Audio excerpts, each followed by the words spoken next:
Assalamualaikum and welcome to our Makan Dulu session. So this time around, I think we are going to talk about investment and business surviving in uncertain times. So such a pretty huge topic, right? So today here with me, I have Encik Ahmad, Satria, Hussein, the head of corporate client advisory solutions and origination from MIDF, as well as Encik Imran Yassin Md Yusof, head of research of MIDF Investment Bank. So yeah, I mean, this year COVID-19 has affected us all. People losing job, the economy being affected. So how great is the impact to business really? So is there anything that we can do to survive this? Thank you, Sal. Thank you, PNB, for inviting us for this Minggu Saham Digital. That's a very interesting question that you ask. How bad it is it? I think yes. The impact of COVID has actually impacted not just us, but the world. And if you look at in terms of the impact to companies and people, companies, I would say about 80% of global companies, or let's say in Malaysia, 80% are companies who are negatively impacted. And for people, those who actually suffer because of job losses and because of the movement controls, so that has actually caused a lot of problems, especially for those in the gig industry, those who actually require to travel. So yes, so that's where things are as far as COVID. So from there, any lesson learned that we can actually move forward from this episode? Okay, I think if we all remember in February when restriction control was actually imposed in the country, so that was a time when we saw things changed. I mean, basically the way we live our life changed drastically and overnight. People were not allowed to travel. Businesses were not allowed to operate because people cannot travel. Manufacturing companies also were impacted.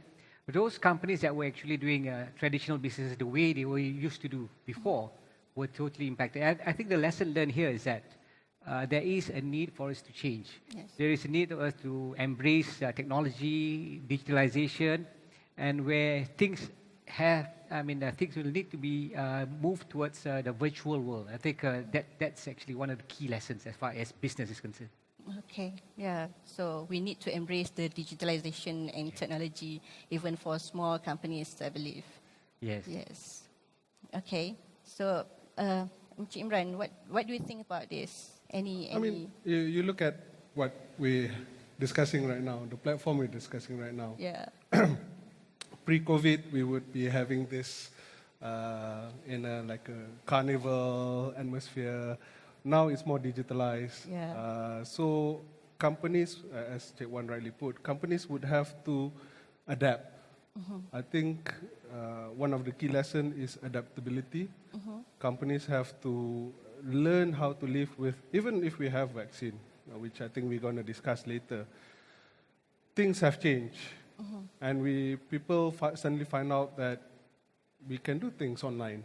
We can go digital. We can have meetings online as well. Yeah. It's not only companies, I believe. People also need to change. Correct. We need to develop new skills in embracing technologies and so on. Correct. Yeah. So, regarding COVID, so recently we have sort of developed.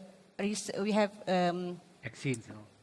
vaccines. Yeah. We have heard news about positive development of vaccines. So, do you think that they will provide necessary boost to our economy? Will our economy becoming better next year?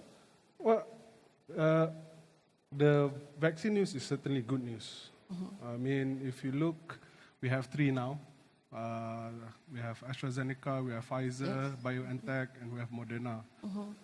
That's not to mention those developed by China, those apparently developed by Russia. So, of course, with the vaccine, things are a little bit more certain next year. So, definitely will give a boost. As by the very basic, is a feel-good factor.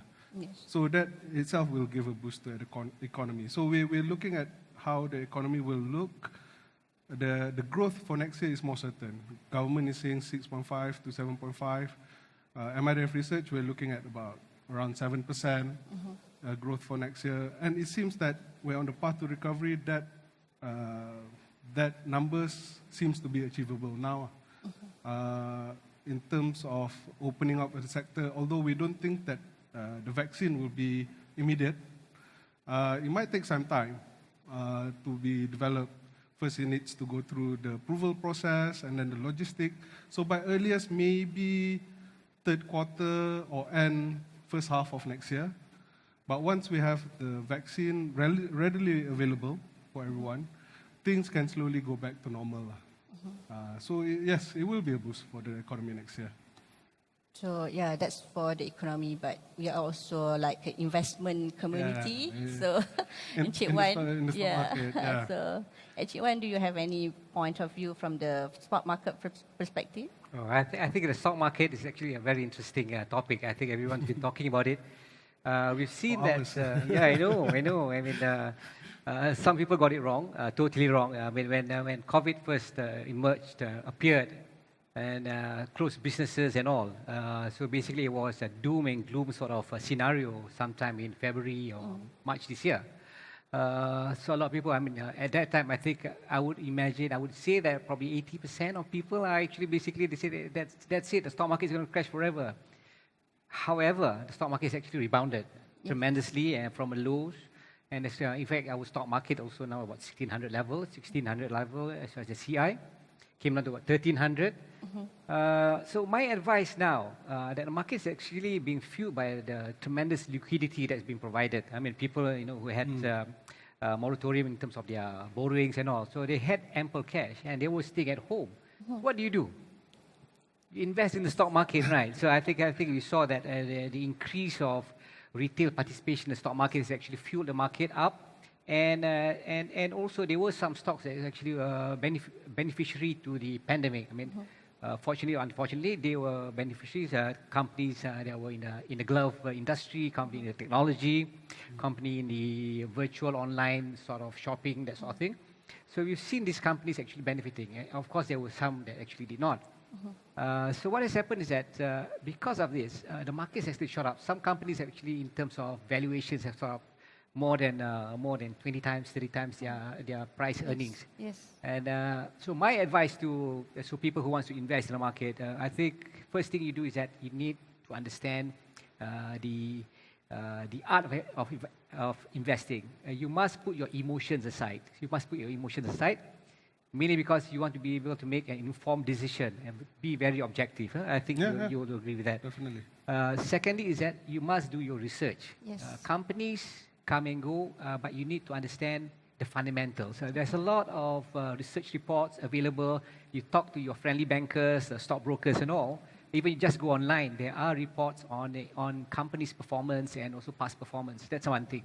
Secondly, you have to look in terms of the management of company. It is very important that the management, even the board of directors of these companies, they must represent maturity. They must be able to show leadership in terms of guiding the company through tough times, through these troubled waters.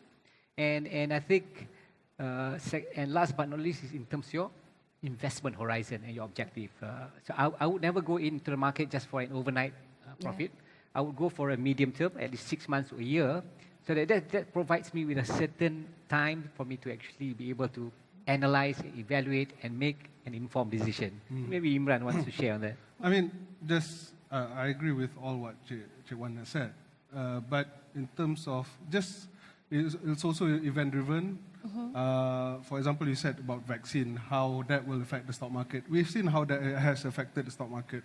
How the market, it was slowly trending downtrend, and suddenly with the news of the vaccine, sentiment got boosted up, and how the market just recovered after that.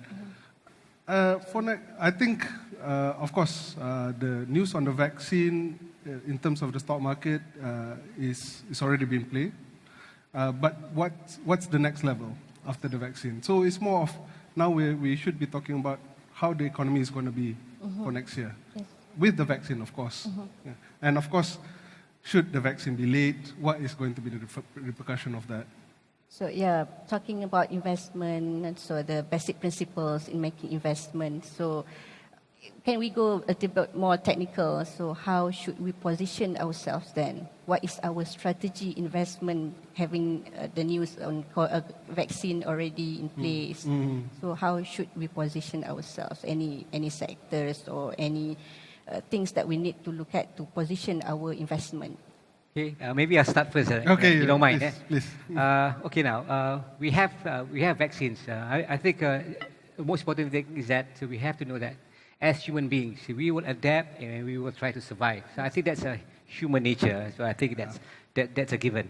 So because of that, with vaccines coming out, what we should look at is actually in terms of stocks that's actually beneficial towards the because of the pandemic, and then we should also look at recovery stocks. There are industries out there that once the economy comes back or once things become close to normalization, we will see that these sectors will actually make a comeback. Being in my position here, I don't think I want to go into stock specific.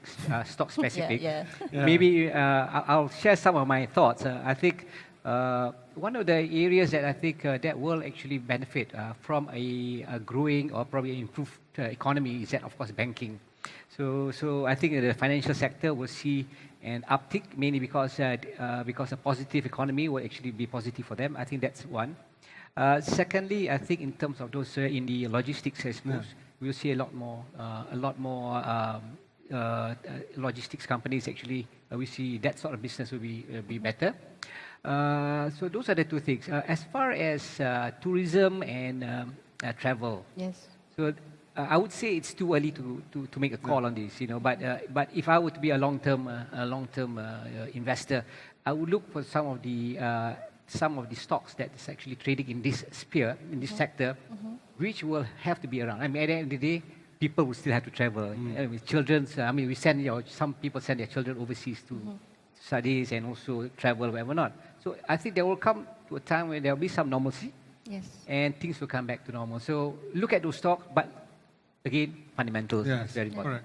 Correct. I mean, when you talk about stock picks, we talk about where to invest. I think investors have to ask themselves how comfortable they are in terms of the risk. Whether they are very comfortable in taking risks. Of course, the higher the risk, the higher the returns. So if they were to go by themselves, then as Encik Wan said, we should be looking at more on a recovery story, because that's where we're going towards. Things that have been bashed down, what we call cyclical stocks that are very tied to the economy. So since the economy is improving, then sectors like banks, automotive, possibly construction even, could see a revaluation in terms of their valuation. But if, for example, you don't have the appetite for the risk, then you should look at other investment assets. The easiest one is, of course, ASB. Yes. You don't have to think, you just put your money, let the fund managers do it themselves. And being in the stock market, they'll do the allocation for you. You can invest in mutual funds. Thank you for highlighting that. And then, of course, you can also put your money in mutual funds, and there's a lot of other funds out there as well, which would diversify your risk as well, if you don't have the appetite for those to take on that risk. Okay, yeah, I've been talking about investment and so on. I mean, yeah, people do being affected by COVID-19, so I think budget 2021 is the thing that people are looking for. How can they be helped through this budget 2021? So maybe we can talk a bit about that. So what do you think? What are your views? I'll pass it. I'll start By your this views, time. whether it does provide the assistance needed for the economy, for people, for business. Yeah. Yeah, I mean, budget 2021, I mean, we at MIDF Research, we believe that it hits the right target. Of course, the government have limited resources, so they can't give, everything. So they have to be more sniper-like in terms of the assistance. So if you look at what areas that need help, people, businesses, and overall economy. Yeah. And it seems that they are hitting the right targets. With people, there's the bantuan prihatin rakyat. There's also the lowering of the taxes. There's also the cash handouts as well. So what does this do is it provides, give people a lot more disposable income. And with better disposable income, they will spend. And with that spend, it will help businesses indirectly. And then government is also helping business directly through the soft loans, through the assistance programs. Even for MIDF, I mean, we do have some funds from the government, which SMEs can contact us. For example, we have funds for automation, we have funds for digitalization. So this is basically moving those companies to the next level to prepare for the post-COVID world. And then lastly, economy, whether it's going to revitalize the economy. You look at government development expenditure, that is basically the government's capex, the investment that government have put in, or plan to put in, 69 billion, biggest in history. And with that, what's going to happen? Construction projects, construction companies are going to benefit. That is going, and the high multiplier effect will help create more jobs. Yes. And then, of course, you have the other downliners as well, which would help in revitalizing the economy going forward. Encik, one thing? Yeah, I agree. I mean, let's put it this way. I think the government has actually done a tremendous job. There is no miracle pill. There's no one pill that can solve this. So I think at the end of the day, I think what the government has done actually, especially via MOF, is actually try to reach out to every individual, every company. Of course, that's not possible. So, but over time, I think they will try to reach. They try to go to more than 90% as far as reach out, trying to more like an outreach program. So I think we have to be mindful. The government is doing one thing, but I think as far as the people, the companies, there are also roles that they have to play. Yes. So people need to reskill, need to adapt themselves to the new era of digitalization. Also for companies, they somehow need to do investment as well, to consider making investment into digitalization and technology. Correct. Yeah. Correct. I mean, always the concern is that once times are bad, you stop investing, right? But I think if you want to survive and thrive after COVID, you have to have some investment now. Maybe it's a bit too late if you do the investment. We're talking about business investment here, capex. If you do it then, your competitors might have been ready already to capture in those new businesses going forward, and you might be left behind. So it's a good idea to plan your investment now. I agree. Yeah. So, is there any sort of opportunities that the immediate opportunities that is present to us from the business perspective or from people perspective? Is there any idea on the opportunities for people out there? Maybe what I'll do is I probably will share this MIDF experience. I mean, during the COVID, and I think from this experience that probably you can pick up some of the pointers. Now, when we have about 500 over staff and probably about 200 over are actually doing sales staff. They do sales for the SMEs, for the investment banking products. Now, what has happened is that in the middle of February, when they announced the MCO, what we did was actually we created the war room. So basically, this war room is a very important. So I think this is part of the key business sustainability plan. You have a war room, you bring all the key people inside together and work. So we had this actually meetings on a daily basis, twice a day, right? Yeah, twice a day for about a month or so. After that, on a daily basis. So what has happened is that what this team did was actually, first of all, they have a shared understanding. So everybody understands each other and they share ideas, they share strategies and all. And there's no bad ideas. Every idea is a good idea. So basically in the war chest, in the war room, it's like a big wall where you put all these ideas on. and then we discuss, we discuss, we take up. So what actually has done is that because of having this strategy of having the war room, we became together. Teamwork became an essential part of our strategy of our business component, and we managed to do things that we never thought we could do. I'll just give you an example. Within a week, we cut down the number of staff working from the office down to 50%. By the second week, cut it down by 25, down to 25%. So who would have thought, an investment bank or any bank for that matter, to be almost like a ghost town? So that has happened, and actually that's brought us to where we were before, into an area that we were never comfortable with, and we managed to excel. And at the same time, we managed to grow our business, yet managing our risk. So I think this is something that myself and Imran we shared, and I think kudos to our bosses also. They came up with this idea to set up. So, and when you talk about people, I think this is also a very important thing. You can apply the same thing at home. Family support is very important. And in terms of colleagues, you must support each other. You must be able to sit down. So communication is actually something that is very key, and also for sharing of ideas. I think this is very important. Maybe you want to add something on. You touch on the very human part, which is very true. That's another lesson. I'll just talk about on the opportunities going forward as well. Government, again, going back to the budget, government have a lot of incentive for micro entrepreneurs. And it's really great, government trying to foster this entrepreneurial spirit for so long.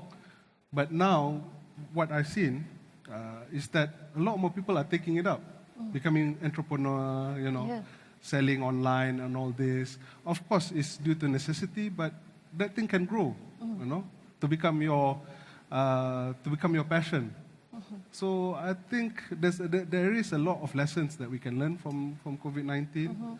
There's also a lot of help that's been given for us to try for the next phase of afterwards.